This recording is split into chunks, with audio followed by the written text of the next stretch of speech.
नमस्कार दोस्तों, कैसे हैं आप सब। हमारे चैनल शिव कन्या में आप सभी का स्वागत है। तो दोस्तों, आज का शीर्षक है मायके का प्यार और एहसास। अम्मा, आपकी ये साड़ी कौन लाया है? कितनी सुंदर है ये तो। अरे वाह अम्मा, आपके पास तो इतनी मैचिंग चूड़ियाँ भी हैं। अम्मा देखो, जब हम बड़े हो जाएंगे ना और हमें लड़के वाले देखने आएंगे तब तो हो आपकी यही साड़ी हम पहनकर उनके सामने जाएंगे। देखना, झट से हमें पसंद कर लेंगे।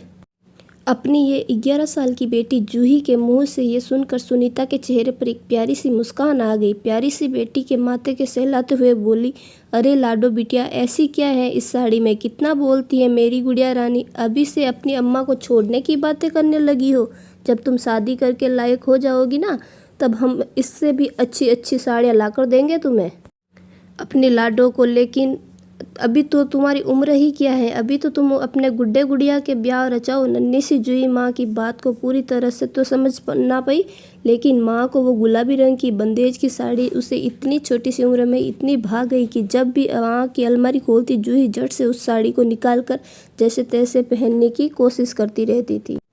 सुनीता जी के भी बहुत सारे अरमान थे अपनी बेटी को लेकर, और हो भी क्यों ना, जूही की इकलौती संतान जो थी। जूही के पिता अक्सर काम के सिलसिले में बाहर ही रहते थे, लेकिन सप्ताह की छुट्टी में वो घर आ जाया करते थे।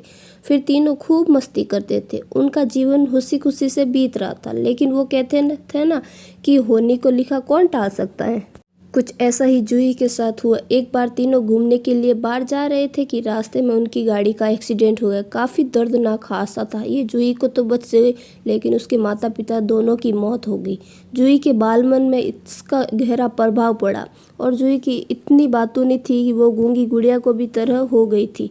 अभी उम्र ही क्या थी उसकी, पूरे 12 साल की तो हुई थी वो, और इतनी छोटी उम्र में सिर पर से माँ बाप का साया उड़ जाना किसी दंड से बढ़कर था। और उसके लिए जूही की माता पिता के गुजर जाने के बाद उसकी दादी उसे के साथ गांव ले गई। उन्होंने जूही की आगे की परवरिश की। आज जूही पूरे 21 साल की हो गई थी। वक्त कैसे बीत गया कुछ पता ही नहीं चला था। छोटी सी चिड़िया की तरह चहकने वाली जूही अब बहुत ही समझदार और नाप तोल बोलकर वाली हो गई।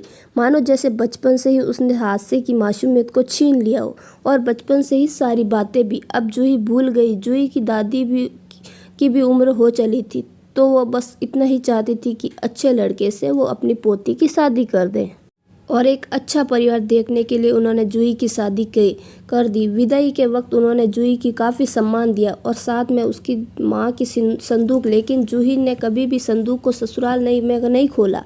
दिन बीतते चले गए। एक दिन जूही की दादी भी चल बसी, और अब तो जूही ने अपने परिवार में रच बस गई थी। आज उसके घर में बहुत खुश है, क्योंकि जूही ने एक बेटे को जन्म दिया था। लेकिन जब रस्मों रिवाज को निभाने का वक्त आया तो जूही की सास ने कहा, जूही की पीहर में तो कोई नहीं है। माँ बाप तो बचपन में ही गुजर गए थे, इसके अब दादी भी चल बसी है। फिर उसके पीहर का नेक कौन लाएगा? इस बात को सुनकर जूही को बहुत दुख हुआ। जो दर्द आज तक सीने में दबा कर रखा था, मानो किसी ने उसके घाव को फिर से कुरेद दिया हो। उसकी आंखों में आंसू टपक पड़े। लेकिन जूही के पति राकेश ने अपनी माँ से कहा कि माँ, कोई बात नहीं, अगर जूही की पीहर का नेक नहीं आ पाए तो हम अपनी तरफ से सम्मान खरीद लेंगे। लेकिन राकेश की माँ जो पुराने ख्यालात की, उन्होंने कहा, बड़े बूढ़ों से कुछ रिवाज सोच कर समझ कर ही बनाए हैं, हम उन्हें बदल तो नहीं सकते ना बेटा। और वैसे भी रिवाज के मुताबिक पीहर से लाए हुए कपड़े पहनकर ही पूजा में बैठते हैं। अब राकेश की माँ से आगे ज़्यादा कुछ नहीं बोल पाया। तब जूही की सास ने उसे कहा कि वो अपनी मामी से बात करे और उन्हें नेक भेजने के लिए बोले। जूही तो पहले से ही जानती थी कि कोई रिश्तेदार उसे नेक नहीं भेजेगा। वैसे भी रिश्तेदार तो सब होते ही संगी है। फिर भी सास का मन रखने के लिए उसने अपनी मामी को फ़ोन किया। मामी के बिना कहे उसने फ़ोन काट कर दिया। आज जूही की अपनी माँ की बहुत याद आ रही थी। उसे लग रहा था कि काश माँ उसके सामने आ जाए और उनसे लिपट कर रोए और अपना दिल हल्का कर ले। उसे दादी की शादी में दिया हुआ संदूक याद आया, जो उसकी माँ की आखिरी निशानी था। आज तक उसने कभी भी उसे खोलने की हिम्मत नहीं की, लेकिन आज उसने उसे खोल दिया। जैसे ही संदूक खोला तो उसमें हाथ में बुने हुए ऊन के 2 जोड़ी बच्चों के स्वेटर रखे हुए थे। अब जूही ने धीरे धीरे संदूक के आगे का सामान निकालना शुरू किया, तो माँ की चूड़ियाँ, उसकी बिंदियाँ, उसके पैंट शर्ट, कपड़े और कुछ खिलौने, ये सब बाहर आए। उसने बाहर निकाल दिए। जब संदूक में से उसने इतनी चीज़ों को बाहर निकाला तो अचानक उसकी नज़र एक कपड़े पर पड़ी जिसके कुछ लिपटा हुआ था। उत्सुकता से जूही ने जल्दी जल्दी उस कपड़े को खोला तो देखा उसमें एक गुलाबी रंग की बंदेज की साड़ी थी। उस साड़ी को देखते हुए जूही का सारा बचपन, माँ के साथ वो नादानी भरी बातें, सब कुछ आंखें के सामने घूमने लगी थी। एक बार तो उसे प्रतीत हुआ कि जैसे कि वो साड़ी नहीं बल्कि माँ ही उसके सामने आ गई। जूही ने उस साड़ी को हाथ में लेकर फकक फकक रो पड़ी। फिर आखिर कितनी यादें जुड़ी थी उस साड़ी के साथ, कितने सारे अरमान बुन लिए थे जूही ने बचपन में ही उस साड़ी के साथ। ये माँ की साड़ी ही तो थी जिसे लेकर अपने आने वाले भविष्य को भी सुनिश्चित कर लिया था। और आज जिंदगी के उस मोड़ पर वो साड़ी उसे मिली जब वो मायके की कमी महसूस हो रही थी। जिस वक्त उसने अपने मायके की नेक में सबसे ज़्यादा ज़रूरत थी, उस वक्त उसे माँ की ये साड़ी हाथ में लेकर ऐसा लग रहा थी मानो आज मायका ही उसके सामने खड़ा है। आज माँ की साड़ी जूही को एक बार फिर से मायके का एहसास करवा दिया था। शादी से पहले तो वो माँ की साड़ी पहनकर लड़के वालों के सामने नहीं जा पाई, लेकिन आज शादी के बाद बेटे के लिए जा रही पहली पूजा में उसने माँ की वो साड़ी पहनकर सबके मुंह बंद कर दिए। उसने मायके की से कोई नेक नहीं आएगा।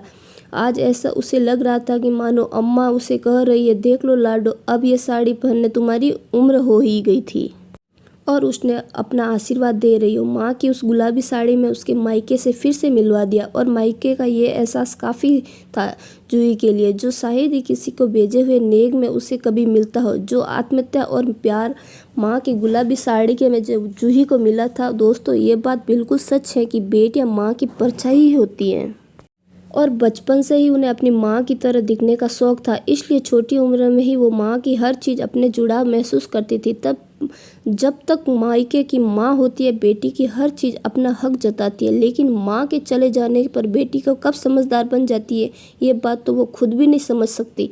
सच में ही तो कहते हैं, माँ तू है तो सब होता है जीवन में, तुझ बिन कुछ ना होता मायके की याद में, ये दिल मेरा हरदम कितना रोता है। तो दोस्तों आज की हमारी कहानी आपको अगर पसंद आई हो तो हमारी वीडियो को लाइक ज़रूर करें और साथ ही साथ दोस्तों हमारे इस कहानी के बारे में आपको कुछ कहना है तो हमारे कमेंट बॉक्स में ज़रूर लिखें और हमारे चैनल को सब्सक्राइब करना ना भूलें। धन्यवाद दोस्तों।